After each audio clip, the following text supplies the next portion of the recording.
नमस्कार दोस्तों, ओम दिव्य ज्ञान में आपका स्वागत है। आशा करते हैं कि आप सभी कुशल मंगल होंगे।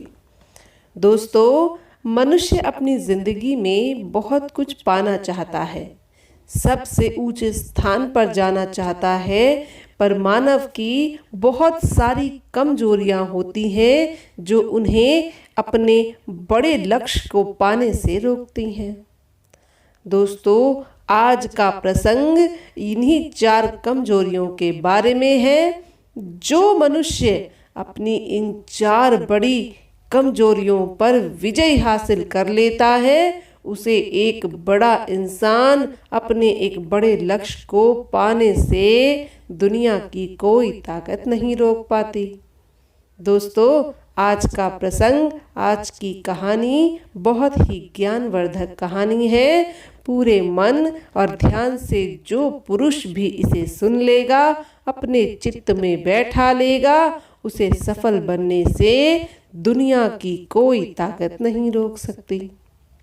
दोस्तों, आज के प्रसंग को शुरू करने से पूर्व प्रिय दर्शकों, अगर आप हमारे चैनल पर नए हैं तो कृपया हमारे चैनल को सब्सक्राइब ज़रूर कर लें, ताकि ऐसी ज्ञानवर्धक वीडियोस आप तक सबसे पहले पहुंच सके। प्राचीन समय की बात है, एक नगर का राजा हुआ करता था। वह राजा बहुत ही शक्तिशाली, बहुत ही सदाचारी और बहुत ही प्रजा से प्रेम करने वाला राजा था। उस राजा के सदाचार की बातें, उसकी कीर्ति, उसका यश चारों दिशाओं में फैला हुआ था। राजा बहुत ही प्रेम से अपनी प्रिय प्रजा को रखता था। राजा के 4 पुत्र थे। अब राजा की उम्र हो चली थी और राजा को चुनाव करना था कि उसका उत्तराधिकारी कौन होगा। यूं तो राज शासन के अनुसार राजा का बड़ा पुत्र ही उसका राज्य संभालता, पर राजा चाहता था कि वह अपने राज्य को किसी योग्य हाथों में दे और अपने 4 पुत्रों में से एक योग्य शासक को चुने। राजा ने अपने राज्य के गुरु को बुलवा भेजा। राजा ने गुरुजी से परामर्श किया तो गुरुजी ने राजा को कहा कि वह अपने 4 राजकुमारों की कठोर परीक्षा ले। जो उस परीक्षा में उत्तीर्ण होगा, उसी को वह अपना राज्य दे। राजा को यह सुझाव बहुत ही अच्छा लगा। उसने अपने 4 पुत्रों को बुलवा भेजा और 4 राजकुमारों से कहा कि अब वह अपना उत्तराधिकारी चुनना चाहते हैं, पर यूं ही वह किसी को अपना राज्य नहीं सौंप देंगे। उन 4 राजकुमारों को एक कठिन परीक्षा देनी पड़ेगी। राजा ने राजकुमारों से कहा कि वह उन्हें 1 महीने का समय देंगे। इस 1 माह के भीतर उन 4 राजकुमारों को अपने राज्य के लिए एक विशेष शक्ति अर्जित करके वापस लौटना होगा। पर ध्यान रहे, राजा के पास भी बहुत सारी शक्तियां हैं जो उन 4 राजकुमारों के मार्ग में इस 1 माह के अंदर बहुत सारे विघ्न उत्पन्न करेंगी। तो ध्यान पूर्वक जो अपने लक्ष्य की प्राप्ति करके 1 माह में राज्य वापस लौट आएगा, वही इस राज्य का अगला शासक बनेगा। 4 राजकुमारों ने राजा को प्रणाम किया और सोचने लगे कि वे क्या ऐसा करें जिनसे उन्हें एक विशेष शक्ति प्राप्त हो। तीनों बड़े राजकुमार सबसे छोटे राजकुमार से बहुत ईर्ष्या रखते थे, क्योंकि वह बुद्धि से बहुत ज्यादा बलवान था। तीनों राजकुमारों ने आपस में चर्चा की और उन्होंने यह सोच लिया कि वह अपने अपने आराध्य की पूजा करेंगे और उनसे एक विशेष शक्ति हासिल करके राज्य वापस लौट आएंगे। सबसे छोटा राजकुमार सोचने लगा कि उसे एक विशेष शक्ति कैसे हासिल हो सकती है। सोचता हुआ वह अपने जंगल की तरफ निकल गया। जब वह जंगल पहुंचा तो उसे एक साधु महात्मा मिली। सबसे छोटे राजकुमार ने साधु महात्मा को प्रणाम किया और उनसे पूछा, हे साधु महात्मा, मैं एक बहुत विशेष शक्ति अर्जित करना चाहता हूँ ताकि मैं एक कुशल शासक बन सकूं। मैं ऐसा क्या करूं कि मुझे एक विशेष शक्ति हासिल करने में कठिनाई ना हो। साधु ने कहा, हे मानव, हे राजकुमार, शक्ति अर्जित करना इतना मुश्किल ना होगा जितना अपनी कमजोरियों पर विजय पाना होता है। एक मनुष्य तभी सबसे ज्यादा शक्तिशाली होता है जब वह अपने अंदर की कमजोरियों को जानता हो और उन पे विजय हासिल करना भी जानता हो। उधर तीनों राजकुमार अलग अलग दिशाओं में अपनी तपस्या के लिए निकल गए। अब जैसा राजा ने कहा था, उन तीनों राजकुमारों को अलग अलग दिशा में जाने के बावजूद अलग अलग विघ्न बाधाएं मिली। सबसे पहले सबसे बड़े राजकुमार को एक सुंदर नारी मिली। राजकुमार उस नारी को देखकर उस पर मोहित हो गया। नारी ने राजकुमार से पूछा, हे राजकुमार, आप कहाँ जा रहे हैं? राजकुमार ने उस स्त्री को अपनी सारी गाथा सुना दी। उसने कहा, मुझे अपने राज्य के लिए एक विशेष शक्ति अर्जित करके वापस जाना है ताकि मैं वहां का अगला राजा बन सकूं। सुंदर स्त्री ने राजकुमार से कहा, हे राजकुमार, कुछ दिन यहाँ विश्राम कर लीजिए। मैं आपकी मदद करूंगी तपस्या करने में और उसके बाद आपको एक विशेष शक्ति मिल जाएगी और इसी के साथ आपको मैं भी मिल जाऊंगी। दोनों चीजें लेकर आप अपने राज्य लौट जाइएगा।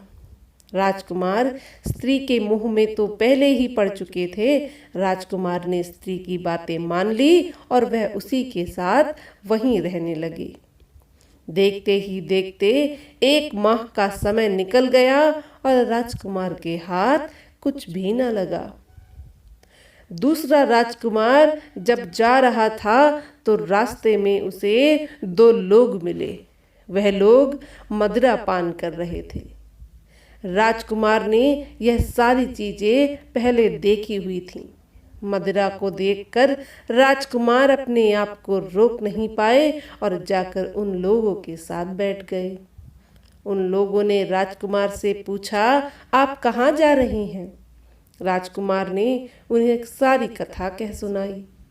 उन 2 लोगों ने राजकुमार से कहा, कुछ देर यहाँ हमारे साथ बैठ लीजिए, थोड़ा आनंद ले लीजिए, उसके बाद आप अपनी तपस्या के लिए चले जाइएगा। राजकुमार उन लोगों की बात मानकर वहां बैठ गए और फिर नशा करने लगे। धीरे धीरे 1 माह का समय भी समाप्त हो गया। अब तीसरा राजकुमार जब रास्ते में जा रहा था तो इतने घोर जंगल में कंकड़ पत्थर उसके पैरों पर चुभ रहे थे। कुछ दूर जाकर उसने देखा एक सेठ सेठानी रहते थे। सेठ सेठानी के यहाँ बहुत सारे दास दासियां थी और बहुत सारे खाने की वस्तुएं थी। सेठ सेठानी ने जो राजकुमार को देखा तो उनसे पूछा, हे राजकुमार, आप कहाँ जा रहे हैं? इस तरह का तेज लेकर यूं वन में भटक रहे हैं, जरूर आप कोई दिव्य शासक लगते हैं। राजकुमार ने कहा, मैं अपने राज्य के लिए एक विशेष शक्ति अर्जित करने जा रहा हूँ, परंतु यह रास्ते की विघ्न बाधाएं मुझे आगे नहीं बढ़ने दे रही। मेरा हाल बेहाल हो चुका है, मैं थक कर चूर हो गया हूँ। सेठ सेठानी ने राजकुमार से कहा, आप कुछ देर हमारे यहाँ विश्राम कर लीजिए, उसके बाद चले जाइएगा। जो राजकुमार उस सेठ सेठानी के घर विश्राम करने लगे तो देखते ही देखते 1 माह यूं ही बीत गया। अब तीनों राजकुमार 1 माह के अंदर कुछ भी न अर्जित कर पाए थे। परंतु सबसे छोटा राजकुमार जब साधु के पास बैठा था तो उस साधु ने उसे बताया, हे राजकुमार, यदि तुम्हें अपने जीवन में कुछ हासिल करना है, विजय प्राप्त करनी है, तो तुम्हें 4 चीजों पर विजय प्राप्त करनी होगी। सबसे पहली चीज, तुम्हें किसी सुंदर स्त्री की मोह माया को त्यागना होगा। यदि तुम स्त्री की मोह माया में पड़ गए तो जीवन में कुछ भी हासिल नहीं कर पाओगे। दूसरी कमजोरी जो इंसान को बहुत पीछे ले जाती है, उसकी सोचने समझने की शक्ति को नष्ट कर देती है, वह होती है मदिरा और अन्य प्रकार का नशा। किसी भी प्रकार का नशा यदि व्यक्ति कर लेता है तो वह जीवन में कभी कुछ हासिल नहीं कर सकता, उसकी जिंदगी व्यर्थ ही चली जाती है। तीसरी सबसे बड़ी चीज होती है धन धान्य, ऐश और आराम की आदत। यदि अपने ऐश और आराम को आप नहीं त्याग सकते, अपनी धन धान्य को नहीं त्याग सकते, तो आप कभी भी कठिन परिस्थितियों का सामना नहीं कर पाओगे, आप कभी भी कुछ विशेष हासिल नहीं कर पाओगे। यदि तुम जीवन में कुछ विशेष चीजें अर्जित करना चाहते हो, तब करना चाहते हो, तो मन से धन धान्य ऐश व आराम की सारी चीजें त्याग कर देना। और चौथा सबसे बड़ा विघ्न जो किसी के रास्ते में आ सकता है, वह होता है क्रोध। क्रोध इंसान को अंधा बना देता है। हम किसी पर अन्याय होता देखते हैं, किसी छोटी चीज को देखते हैं और हम क्रोध से भर जाते हैं, तो वह क्रोध क्षण भर में हमारे सोचने समझने की शक्ति को नष्ट कर देता है। एक शांत मन, एक शांत चित्त ही कुछ विशेष हासिल कर सकता है। इन 4 कमजोरियों पर विजय पाकर यदि तुम अपने घर वापस लौटोगे, तुम जरूर एक बड़े शासक बन पाओगे। छोटे राजकुमार ने जब गुरु जी की यह बातें सुनी, यह बातों को अपने मन में बिठाकर वह अपनी तपस्या की तरफ निकल चले। रास्ते में सबसे पहले उन्हें एक सुंदर स्त्री मिली। सुंदर स्त्री ने राजकुमार को अलग अलग तरीके से रिझाया, परंतु राजकुमार अपने मन में सोच चुके थे, वह जान चुके थे कि यह उसके लक्ष्य में सबसे बड़ा विघ्न बनने वाला है। राजकुमार ने सुंदर स्त्री से कहा, हे नारी, आपके इतने सुंदर सौंदर्य को देखकर मैं जरूर मोहित हो गया हूँ, परंतु अभी मुझे एक विशेष कार्य के लिए जाना है। कुछ दिनों बाद जब मैं वापस लौटूंगा तो जरूर आपके साथ रहूंगा, आपसे भेंट करता हुआ जाऊंगा। तब तक आप मेरी एक बात मान लीजिए, कुछ दिन मेरा इंतजार कर लीजिए, मैं लौट कर आऊंगा और आपको अपने साथ ले जाऊंगा। सुंदर स्त्री ने राजकुमार से बहुत सारे हठ किए, परंतु राजकुमार अपनी बात पर अड़े रहे। अंत में हारकर स्त्री लुप्त हो गई और राजकुमार आगे बढ़ चले। कुछ दूर जाने पर फिर राजकुमार को 2 लोग मिले जो मदिरा पान कर रहे थे। उन्होंने राजकुमार से कहा, कुछ देर उनके साथ बैठकर थोड़ा आराम करके मदिरा पान कर लेना, फिर चले जाना। राजकुमार ने उन लोगों से कहा, वह मदिरा को हाथ नहीं लगाते, मदिरा पान उनके लिए बिल्कुल बेकार चीज है, वह मदिरा न पीकर पानी पीकर ही अपना जीवन जीते हैं। राजकुमार ने उन लोगों को बहुत समझाया, पर उन लोगों ने भी राजकुमार से बहुत हट की। राजकुमार ने सोच रखा था कि किसी भी तरह इन कमजोरियों के आगे उन्हें झुकना नहीं है। इस तरह राजकुमार ने उन दोनों को समझाया बुझाया और वहां से आगे बढ़ चले। अब कुछ दूर जाने पर राजकुमार को वह सेठ सेठानी भी मिले, जिन्होंने राजकुमार को अलग अलग तरीके से अपने पास रुकने के लिए विवश किया। राजकुमार ने कहा, एक विशेष कार्य के लिए उन्हें जाना है, आते ही वह उनके साथ रहेंगे। यह बोलकर राजकुमार उस धन धान्य से भरे महल को छोड़कर आगे बढ़ चले। अंत में राजकुमार ने देखा कि एक छोटे से बच्चे को कुछ लोग मार रहे हैं। अब राजकुमार को क्रोध तो बहुत आया, पर अब वह अगर क्रोध कर लेते और लड़ाई में लग जाते तो उनकी वह लक्ष्य प्राप्ति कभी नहीं हो पाती। क्रोध न करके उन्होंने उन लोगों से विनम्र अनुरोध किया कि वह उस बच्चे को छोड़ दें। उन्होंने उन लोगों से बहुत आह्वान किया। उन्होंने किया वह चाहें तो राजकुमार के प्राण ले लें, परंतु उस बच्चे को छोड़ दें। राजकुमार के इतने विनम्र स्वभाव को देखकर वह चारों लोग लुप्त हो गए और वह बच्चा भी लुप्त हो गया। यह चारों विघ्न बाधाएं राजा की शक्ति से उन चारों लोगों के आगे आते गईं। पर जैसे जैसे छोटे राजकुमार ने अपने दृढ़ निश्चय के आगे उन चारों शक्तियों को हरा दिया, उसी के अंत में राजकुमार के सामने राजा की एक माया उत्पन्न हो गई।